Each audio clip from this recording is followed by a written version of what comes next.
दोस्तों, ये बात उस समय की है जब काफी लंबे समय तक चोट लगने के कारण मैं बिस्तर में पड़े होने के बाद फिर से अपने काम पर वापस लौटा था। साथियों, मैं रेलवे में कैटरिंग का काम करता था। मैंने कुछ ही समय पहले ये काम करना शुरू किया था और अब मैंने इस काम में महारत भी हासिल कर ली थी। यही कोई 1.5 महीने काम करने के बाद एक दिन ट्रेन से उतरते वक्त मेरा पैर फिसलने के कारण मैं नीचे गिर पड़ा। हालांकि उस वक्त मुझे इतना दर्द महसूस नहीं हुआ, पर आगे चलकर वो मेरे पैर की इंजरी के रूप में सामने आया। बस एक वही कारण था कि मुझे 2 महीने तक अपने घर पर बैठे रहना पड़ा। वाकई पैसों की बड़ी तंगी चल रही थी। अब मुझे इस जॉब के साथ साथ कुछ अलग सा काम भी ढूंढना था, जिससे कि मैं थोड़े बहुत पैसे और कमा सकूं। खैर, मैं इसी सोच के साथ अगले दिन कैंटीन के काम के लिए स्टेशन पहुंचा, पर यहां तो कुछ और ही बात चल रही थी। असल में जिस स्टेशन पर मैं काम करता था, वहां से कुछ 20 स्टेशन आगे मांड्या नाम का एक स्टेशन आता था। वो स्टेशन अपने हरे भरे और विशालकाय प्लेटफॉर्म के साथ अपनी भूतिया कहानियों के लिए भी बेहद प्रचलित था। वो स्टेशन सच में एक आकर्षण का केंद्र था, पर पिछले कुछ समय से वहां से जुड़ी हुई काफी भूत प्रेतों की चर्चा लोगों में फैलने लगी थी। ऐसे तो मैंने हर स्टेशन की अपनी अपनी डरावनी कहानियां सुनी थी, जो कि लोगों में आम बात रहती है, पर मांड्या स्टेशन इन सब से अलग था, क्योंकि इसकी कहानियां सच्चाई से जुड़ती थी और यहां दुर्घटनाएं काफी सारे लोगों ने अपनी आंखों देखी थी। बात बस इतनी सी थी कि कैंटीन वाला अपनी नौकरी छोड़कर चला गया और अब स्टेशन पर कोई दूसरा काम करने वाला नहीं था, और तो और ना ही वहां कोई जाना चाहता था, क्योंकि ऐसे काफी लोगों का मानना है कि जो पहले कैंटीन वाला यहां पर लगातार काम कर रहा था, उसके मुताबिक उसके साथ अजीब अजीब खौफनाक घटनाएं हुई। यहां तक कि उसने कई बार प्रेतों को भी देखा था, जिसके कारण वो अपनी नौकरी छोड़कर चला गया। बस एक यही डर से कोई वहां पर नहीं जाना चाह रहा था। यहां तक कि रेलवे कमेटी ने वहां पर कैंटीन का काम करने वालों को ज्यादा से ज्यादा पैसे देने की बात कही, पर फिर भी कोई वहां पर जाने के लिए बिल्कुल नहीं मान रहा था। पर इस वक्त मेरी हालत देखते हुए वो मेरे लिए एक सुनहरा अवसर था। मैं बिल्कुल तैयार था, लेकिन मैं अकेले वहां पर नहीं जा सकता था। इसलिए अब मुझे 2 और जन को भी मनाना था। किसी तरह मैं अपने 2 दोस्तों को वहां जाने के लिए मनाने लगा, पर दोस्तों, मानो उन दोनों के सर पर भूतों की कहानियों का कुछ ज्यादा ही असर हो गया था। वो दोनों मेरे साथ जाने के लिए बिल्कुल नहीं मान रहे थे। मैं लगातार उन्हें मनाता रहा और फिर किसी तरह मैंने उन दोनों को मना लिया। हम धीरे धीरे अगले हफ्ते तक पूरी तरह से उस स्टेशन पर शिफ्ट हो गए। सच कहूं तो जैसी मेरी स्टेशन को लेकर जो अंदर ही अंदर विचारधारा थे, मानो स्टेशन डरावना होगा, अजीब सा होगा, लेकिन वो पूरी तरह से गलत साबित हो गई। स्टेशन की खूबसूरती देखते ही बन रही थी। स्टेशन हरे भरे पेड़ों से घिरा था और वहां की साफ सफाई का अच्छे से ध्यान भी रखा जाता था। सच कहूं तो एक तरह से ये लोगों के लिए ट्रेन का इंतजार करने के लिए सबसे अच्छा स्टेशन था। 2 हफ्ते बीत गए। हमारा काम बहुत अच्छे से चल रहा था। काम में कोई रुकावट नहीं थी। एक दिन ऐसे ही रात को ट्रेन आई। मैंने तुरंत खाने के सामान उठाए और सीधे जाकर ट्रेन में चढ़कर चुपचाप बेचने लगा। उस दिन बहुत ही जल्दी मेरा सारा सामान बिक गया।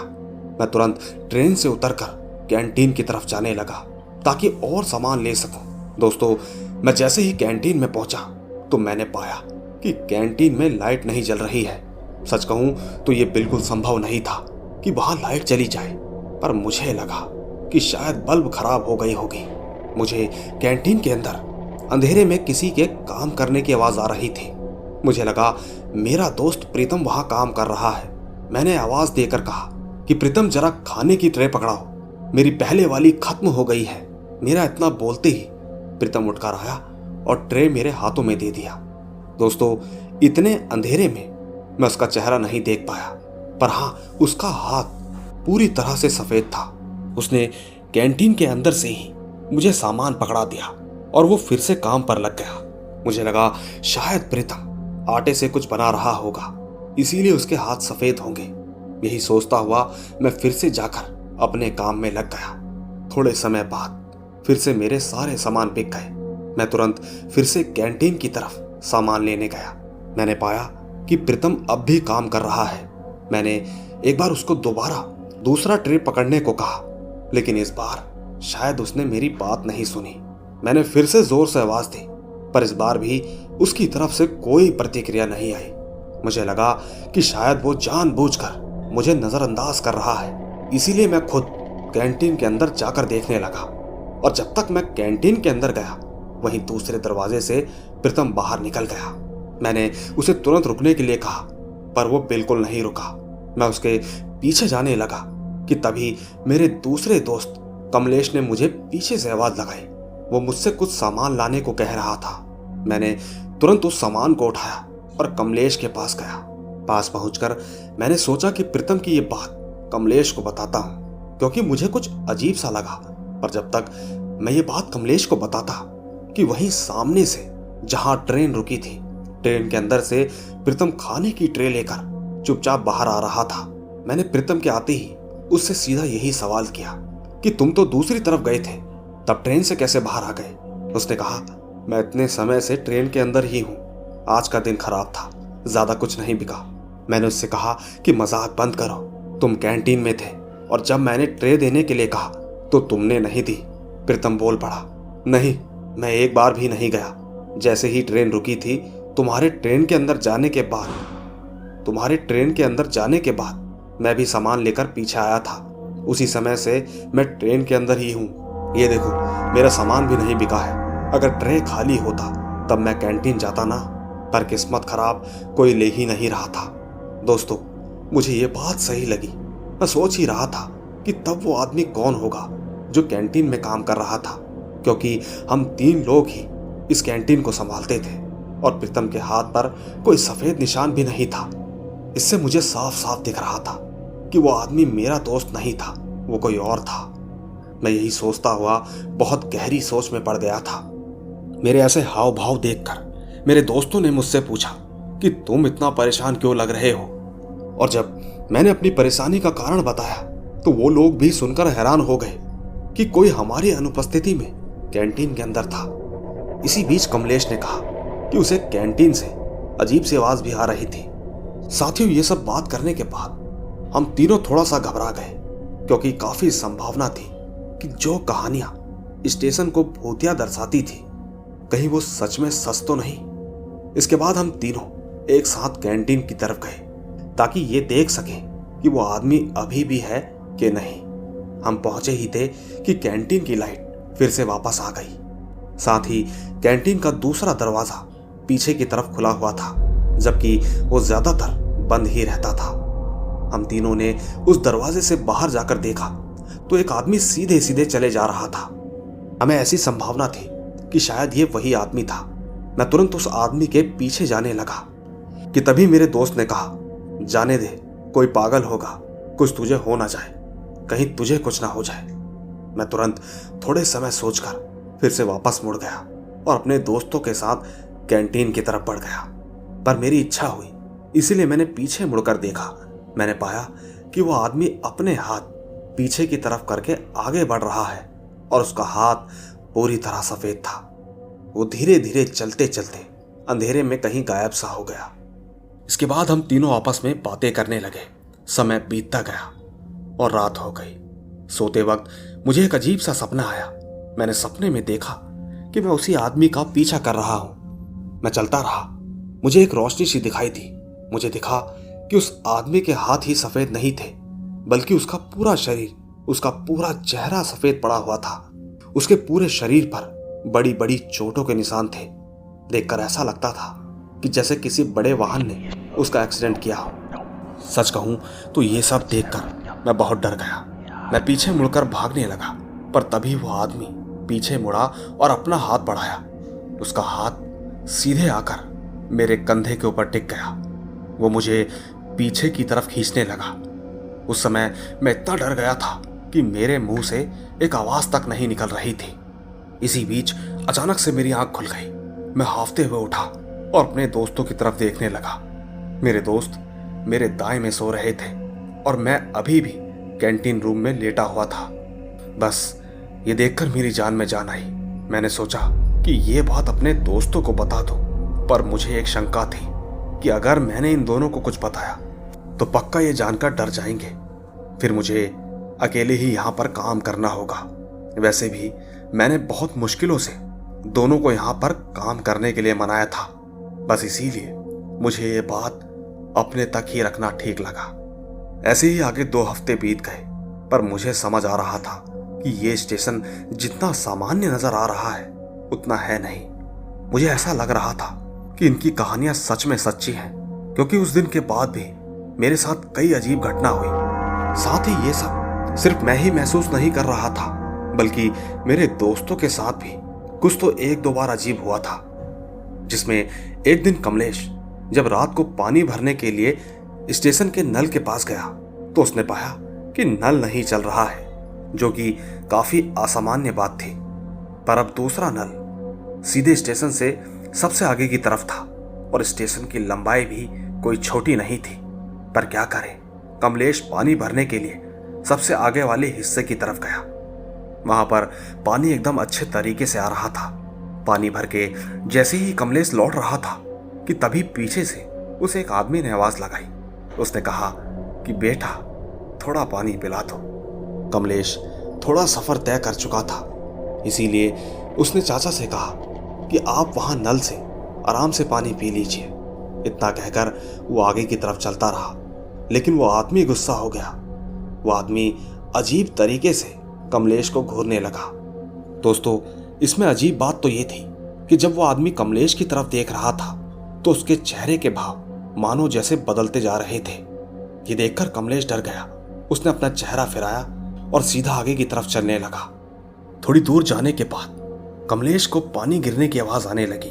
उसे लगा कि शायद वो चाचा पानी पी रहे होंगे।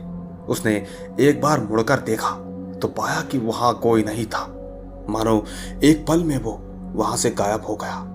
और तो और हैरानी की बात तो ये थी कि उस वक्त नल भी पूरी तरह से बंद था। कमलेश ये सब देखकर काफी डर गया था। वो तुरंत भागता हुआ मेरे पास आया और हमें ये बात बताई। वैसे उस दिन के बाद से सारी घटनाएं एकदम से कम हो गई और कुछ दिनों तक कोई घटना नहीं हुई। हमें लगने लगा कि सच में ये सब हमारा एक इत्तेफाक होगा। यही सोचकर हमने भी थोड़ी ढील दे दी। तो ठीक ऐसे ही एक रात मैं स्टेशन पर अकेला रुका था। मेरे कुछ दोस्त कुछ सामान लाने के लिए कहीं गए हुए थे। उन्हें उस वक्त काफी समय लगने वाला था और मैं आज स्टेशन पर बिल्कुल अकेला था। थोड़ी देर बाद कुछ ही समय में ट्रेन भी आ गई। मैं खाने की ट्रे लेता हुआ ट्रेन में चढ़ गया। बड़ी मेहनत करने के बाद मेरा सारा सामान बिक गया। ये सब देखकर मैं बेहद खुश था। मैं तुरंत दौड़ता हुआ कैंटीन से बाकी ट्रे लाने के लिए गया, लेकिन मैं जैसे ही कैंटीन के नजदीक पहुंचा तो मैंने पाया कि कैंटीन की लाइट नहीं जल रही है। मुझे लगा कि अब तो ये रोज का हो गया है, मुझे इस पर कंप्लेंट करनी चाहिए। दोस्तों, मैं जैसे ही अंदर जाने वाला था कि मुझे फिर से अंदर से किसी के काम करने की आवाज आ रही थी। ये बिल्कुल उस दिन जैसा ही हो रहा था जैसा मैंने आपको शुरू में बताया था। सच कहूं तो मैं काफी डर गया। सोचने लगा कि ये क्या मुसीबत है। मैं अकेला था, इसीलिए मैं बाहर ही खड़ा रहा कि तभी कुछ ही क्षणों में 2 हाथ कैंटीन से बाहर आए और खाने की ट्रे बाहर रखकर वो हाथ फिर से अंदर चले गए। वैसे मैंने पूरी तरह से तो ये सब होते नहीं देखा, पर मैंने इतना देख लिया था कि ये उसी दिन जैसे सफेद हाथ थे। शायद ये वही आदमी था जो कि आज भी कैंटीन में मौजूद था। डर के मारे मुझे अंदर देखने का मन नहीं हो रहा था, पर मैंने पूरी हिम्मत करी और कैंटीन के अंदर चला गया। अंदर बेहद अंधेरा था। ऐसा लग रहा था कि जैसे कई सालों से यहाँ रोशनी की एकमात्र किरण भी नहीं पड़ी होगी। खैर, मैं अंदाजा लगाकर कैंटीन के उस हिस्से में पहुंच गया जहां खाना वगैरह बनाते थे। मुझे वहां से कुछ आवाज आ रही थी। और तो और जब मैं अंदर पहुंचा तो मैंने जो देखा उसे देखकर मेरे कुछ क्षणों के लिए मानो रूह सी कांप गई। मैंने देखा कि हूबहू जो मेरे सपनों में आदमी आया था, ये बिल्कुल वही आदमी था। उसके शरीर पर बहुत बड़े बड़े चोटों के निशान थे। ऐसा लग रहा था कि जैसे उसके शरीर पर किसी ने सफेद रंग की दवाई लगाई हो। हाँ, एक चीज और थी, वहां कुछ अजीब सी गंध आ रही थी। दूसरी तरफ वो आदमी कुछ पका रहा था। मैं उस वक्त ठीक उसके बिल्कुल पीछे खड़ा था। इसी बीच अचानक से उसने अपना चेहरा घुमाया, जो कि भयानक प्रेत से कम नहीं था। उसकी आंखें और होठ पूरी तरह से जले हुए थे। सर पर बड़ा सा जख्म था। दोस्तों, मैं ये सब देखकर सहन नहीं कर पाया और अचानक बेहोश हो गया। कुछ आधे या 1 घंटे बाद जब मेरी आंखें खुली तो मैं कैंटीन के बाहर था। कुछ लोग घेरा बनाकर मुझे देख रहे थे। लोगों की भीड़ देखकर मेरे दोस्त भागते हुए वहां पहुंचे। जब उन्होंने देखा कि मैं वहां पर बैठा हुआ हूं तो वो दोनों एकदम हैरान हो गए। मेरी ऐसी हालत देखकर मेरे दोस्तों को यह मालूम पड़ गया कि जरूर यहां कुछ तो है। उस रात मैंने एक भी शब्द नहीं कहा और ठीक अगला दिन होते ही मैंने वहां से काम छोड़ दिया और अपने दोस्तों के साथ पुरानी जगह पर ही चला गया। जाते समय मैं उस कैंटीन को घूरता रहा, लेकिन मुझे कोई भी नहीं दिखाई दिया। हालांकि दोस्तों, जो भी हो, इस घटना ने मेरी भूत प्रेतों को लेकर जो उनके अस्तित्व को नकारने वाली सोच थी वो पूरी तरह से बदल चुकी थी। हालांकि आप इस बात को यकीन मानेंगे या नहीं ये तो मैं नहीं जानता, और तो और ना ही मैं किसी स्टेशन को भूतिया बताता हूं। हाँ, पर मेरे साथ जो कुछ भी हुआ उसे मैंने आपके साथ साझा जरूर किया है। मुझे उम्मीद है कि आपको मेरी ये कहानी जरूर पसंद आई होगी। तो दोस्तों, देखा आपने, कभी कभी इंसान ना चाहते हुए भी कुछ ऐसी चीजों को महसूस करता है जिसे इंसान सपने में देखकर भी डर जाता है। दोस्तों, क्या आपके साथ भी कभी ऐसा कुछ हुआ है? अगर हाँ तो नीचे कमेंट्स में जरूर बताइएगा। बाकी मैं जल्द ही मिलूंगा आपसे इसी तरह की रोमांच भरी रहस्यमयी कहानी के साथ। बस तब तक आप अपना और अपने परिवार का ख्याल रखें। चलता हूं, बाय बाय।